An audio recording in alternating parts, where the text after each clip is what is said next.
하이로의 아트 토크. 그림없는 미술관이 선택한 오늘의 작품은 조르주 쉐라입니다. 1859년 12월에 태어났던 조르주 쉐라는 프랑스의 대표적인 화가이면서 폴 시냐크와 함께 신인상주의를 만들어냈던 창시자죠. 지금 보고 있는 그랑자트 섬의 일요일 오후가 바로 그 대표작이고요. 1884년 앙데팡당 독립예술가협회를 결성했죠. 그곳에서 폴 시냐크와 만나 새로운 세계를 꿈꾸게 되는 것을 봅니다. 테피스트리를 복원한 프랑스 화학자 슈브벨에 의해서 신인상주의 화가들의 점묘화 테크닉의 기초를 다지게 되는 그런 면을 보게 됩니다. 조화와 정서를 표현하기 위해 색채를 사용했고요. 색채 광학의 근거를 그림 속에 마련하고자 했던 것이 신인상주의 학파의 모습이었었죠. 조르주 쉐라는 말했습니다. 미술은 조화이다. 눈에 보이는 빛이 아니라 그 빛을 과학적으로 우리가 받아들이는 아름다운 조화를 꿈꾸었던 것이죠. 즐거운 정서는 선을 위로 향하게 하고 슬픔의 정서는 선을 아래로 향하게 한다라는 그러한 주제를 가지고 다양한 색채 광학의 시도를 했던 것이 조르주 쉐라였죠. 그래서 고요함은 따뜻한 색과 차가운 색을 사용하여 밝음과 어둠을 균형 있게 쓰고 선을 수평적으로 쓰면 낼 수 있다고 말했던 조르주 쉐라의 이론. 바로 이런 이론의 근거에서 슬픔은 어둡고 차가운 색상을 사용하면 된다라는 전통적인 신인상주의의 규범들을 만들어내게 된 것이죠.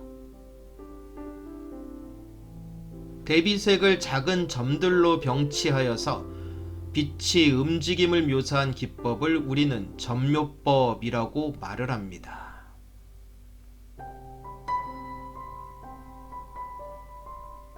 (1885년) 폴 시냐크의 소개로 한때 점묘화법을 구사했던 인상파의 대가 까미우 피사로를 만나면서 조르주 쉐라에게 많은 변화가 일어나죠.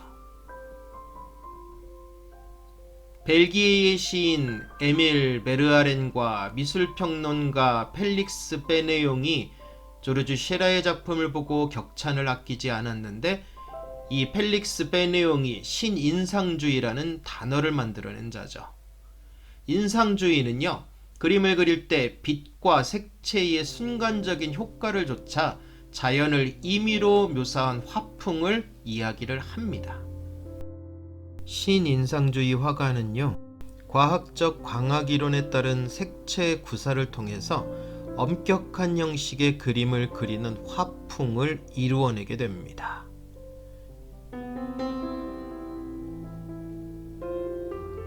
신인상주의 화가로는 조르주 쉐라, 폴 시냐크, 앙리 에드몽 크로스, 알베르 디브와 필레, 막시밀리앙 리스 등이 활동을 했죠. 우리가 알고 있는 분할주의와 점묘파라는 용어는 대조적인 색채의 물감을 화폭에 점점이 찍는 쉐라의 기법을 말하고 있습니다.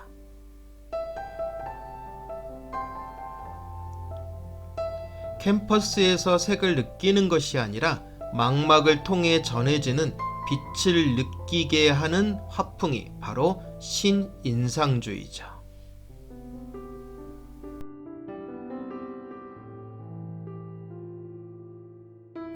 색점들로만 뒤덮인 화폭은 선을 전혀 사용하지 않았는데도 형태를 뚜렷하게 나타내고 있으면서요, 묘사된 모든 대상들은 흔들리는 강렬한 빛을 받아내 우리 시야에서 보는 색을 만들어내고 있는 것이죠.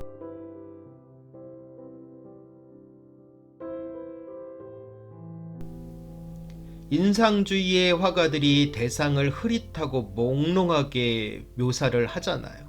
그러한 반면 신인상주의자들의 화폭은 전혀 다른 모습으로 가게 됩니다. 바로 어떻게 가느냐? 견고하고 분명하게 사물을 묘사했던 것이죠. 그래서 말씀드렸던 것처럼 쉐라는 점을 사용을 하였고 시냐크는 사각형의 점들을 사용을 했던 것이죠. 그래서 주의 깊게 짜인 대상들 사이의 관계를 드러내기 위해서 형태를 되도록 단순화시켰던 것이 바로 이 신인상주의자들의 특징이기도 합니다.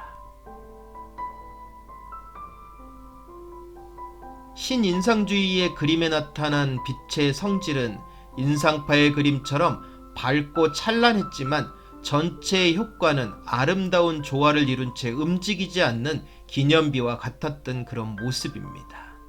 빈센트 반 고흐, 폴 고갱, 앙리 마티스 그리고 앙리 드 툴루즈 로트렉에 영향을 끼쳤고 19세기 말과 20세기 초에 영향을 끼쳤던 조르주 쉐라였던 거죠.